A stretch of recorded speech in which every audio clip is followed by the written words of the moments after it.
और चलिए अब आपको सीधे झारखंड के महगामा लिए चलते हैं, जहां मध्य प्रदेश के मुखिया डॉक्टर मोहन यादव पहुंचे हैं। ये चुनाव भारतीय जनता पार्टी और ये सारे करप्शन वाले नेताओं के बीच होगा।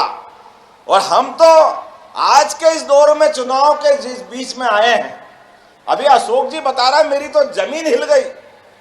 अरे देने वाला दे रहा है, लेकिन इनकी छाती क्यों जल रही? किसान सम्मान निधि, कौन कौन किसान है हाथ खड़े करो अपने, आज उनकी खेती बाड़ी है। ये किसान सम्मान निधि यशस्वी प्रधानमंत्री, जोरदार अभिनंदन करो नरेंद्र मोदी जी का, जिनके माध्यम से ये राशि दिया रहे। लेकिन हमारे किसान भाइयों को ये भारतीय जनता पार्टी है जो इस बात का बराबर हिसाब रखती है, या तो सीमा पे जवान या खेत में किसान, दोनों के लिए बराबर सम्मान। ये है भारतीय जनता पार्टी। एक अपनी जान की बाजी लगा करके सीमा की रक्षा करता है, एक अपना खून पसीना बहा करके हर भूख के लिए इंतजाम करता है, अन्न उपजा करके उनकी खेती बाड़ी से लोगों का पेट भरता है। लेकिन दुर्भाग्य से कांग्रेस ने कभी 75 साल में एक किसान का कोई भला नहीं किया, लेकिन जो दे रहे थे वो भी लूट लिया, वो भी नहीं दे। अरे गंगा मैया, आप थोड़ी दया करना, इनकी हड्डियां भी मत स्वीकार करना, इनके लिए इनके इतने पाप हो गए, इनके कर्म ऐसे हैं, इनके लिए याद रखना।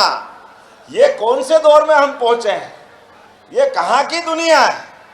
किसान सम्मान निधि, उज्ज्वला गैस कनेक्शन, और क्या बता रहे थे अशोक जी, हमारे गरीबों का अन्न।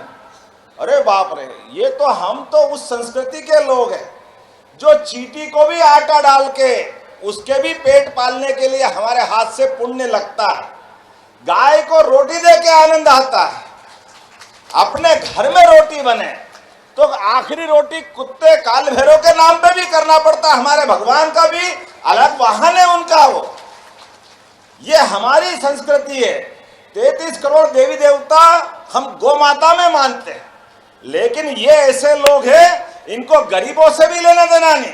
इतने खराब लोग हैं कि गरीबों के कंट्रोल के ऊपर भी इनका कंट्रोल, इनकी बेईमानी का नाटक चल रहा है। कोई बात नहीं, एक एक करके सारे हिसाब रखते जाओ। आने वाले चुनाव वाले दिन सारा हिसाब चुकता कर लेना, कोई बाकी रहने वाला नहीं। जिस प्रकार का माहौल बना है, जैसी हवा चल रही है, अब हवा बता रही है आने वाले समय में समय की घड़ी किधर जा रही है। और मैं भगवान की दया से महाकाल की धरती से आता हूं, और महाकाल का मतलब ही समय के देवता। तो समय अच्छा चल रहा है झारखंड का।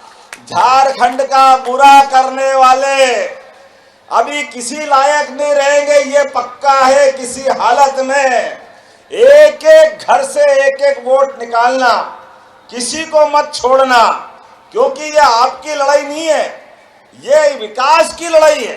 झारखंड में भगवान ने सब कुछ दिया, उनने कोई कोर कसर बाकी नहीं दी। यहाँ पे खनिज संपदा तो ऐसी दी है कि पूरा देश एक तरफ और झारखंड एक तरफ। इतनी भगवान ने इस रत्न गर्भा धरती माता ने आशीर्वाद दिया, लेकिन वो धरती माता को और भगवान को भी पता नहीं, उनको ये मालूम में कहाँ अटक गया मामला कि बीच में दाल भात में मूसलचंद पैदा हो गए। ये बेईमानी का खाने वाले पैदा हो गए, और इतना खा रहे, मुझे मालूम नहीं कि रोटी खाते कि नोट खाते। जरा पूछ के आना भैया क्या खाते हैं। लेकिन ये गरीबों की हाय खा रहे हैं, ईमानदारों की हाय खा रहे हैं। और कबीरदास ने कहा है कि गरीबों की हाय से तो लोहा भी भस्म हो जाता है। आने वाला समय बताएगा इनको कि इनके क्या हाल होने वाले हैं। अब गरीबों का नेतृत्व करने के लिए दुनिया के सबसे बड़ी पार्टी के यशस्वी नेता श्रीमान नरेंद्र मोदी जी के नेतृत्व में पूरा देश, और देश तो क्या पूरी दुनिया जरा देखो नरेंद्र मोदी जी का नेतृत्व, उनका जलवा देखो। दुनिया के सबसे बड़े बड़े देश अगर पलक पावड़े बिछाकर किसी का इंतजार करते, उस नेता का नाम है यशस्वी प्रधानमंत्री नरेंद्र मोदी। हमें इस बात पे गर्व है, जिनकी एक एक योजना गरीब का बच्चा भी डॉक्टर बने, वकील बने, इंजीनियर बने, खिलाड़ी बने, कोई वैज्ञानिक बने, जो वो सोचे वो सब होगा। लेकिन उसके पीछे लगातार वो अपनी मेहनत करते हैं। जिनने अपना खुद का घर नहीं बसाया, इस देश के लिए जी रहे हैं, 24 घंटे अहर्निश भारत माता की सेवा करने का संकल्प लेके चलते हैं। हमारे बीच ऐसे उज्जवल धवल एक ऐसे नेता और उनकी पार्टी, लेकिन उनको भी और हमको भी हम सब मिलकर विश्वास दिलाएं कि आने वाले चुनावों में किसी भी हालत में हमारे यहाँ पे झारखंड के अंदर, और वैसे भी दिवाली आ रही है, आ रही कि नहीं आ रही है दिवाली किसको कहते हैं? अगर लक्ष्मी माता का चित्र नहीं हो, प्रतिमा नहीं हो, तो वनस्पति के हिसाब से दिवाली में आपको अगर माता लक्ष्मी के दर्शन करना है तो केवल कमल का फूल खिला देना, ये अपने आप लक्ष्मी माता की पूजा हो जाएगी।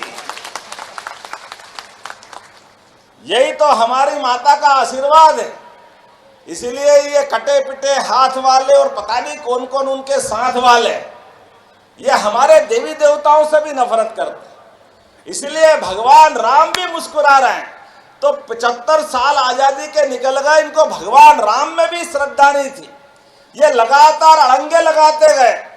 अब आप बताओ, सरयू के किनारे दशरथ नंदन 4 भाइयों में भगवान श्री राम, दुनिया को मालूम कि भगवान राम का धाम कौन सा है, वो कहाँ के निवासी और राम राज्य में क्या क्या हुआ था। इतना सब होने के बाद भी ये सोरेन और इनके साथ वाले सभी लोग लगातार भगवान राम का विरोध करते रहे। ये कहते कहाँ के राम, कैसे राम, किसने देखे? अरे बाप रे, आपको अयोध्या के श्री राम के बारे में मालूम नहीं, आपको उनके पराक्रम के बारे में मालूम नहीं। आप महात्मा गांधी जी को भूल गए, जिनने सिवाय राम और प्राण भी छूटे तो आखिरी में हे राम बोल के उनने मोक्ष पाया। लेकिन वोट के चक्कर में इन्होंने अपने सारे भाव भुला दिए, ये बड़ी आबादी के खिलाफ रहे। मुझे इस बात की प्रसन्नता है, जब अयोध्या में भगवान राम मुस्कुरा रहे हैं तो एक बार बोलो जय जय श्री राम। और आपके जय जय श्री राम से इनका काम तमाम होगा। बोलो जय जय श्री राम। और हम तो आप सब मिल करके जब अयोध्या में भगवान राम मुस्कुरा रहे हैं तो आप इंतजार कर रहे कि जमुना जी के किनारे वाले कृष्ण कन्हैया ने क्या बिगाड़ा है क्या? बोले गोपाल कृष्ण भगवान की। अरे हमारी दिवाली में गंगा माता के साथ जब हमने छठ मैया की पूजा करेंगे तो गोपाल कृष्ण को भी याद रखना कि गोपाल कृष्ण के माध्यम से आने वाले समय में, अरे भगवान और राम कृष्ण की धरती पर सुप्रीम कोर्ट और कोर्ट के माध्यम से जब फैसला होगा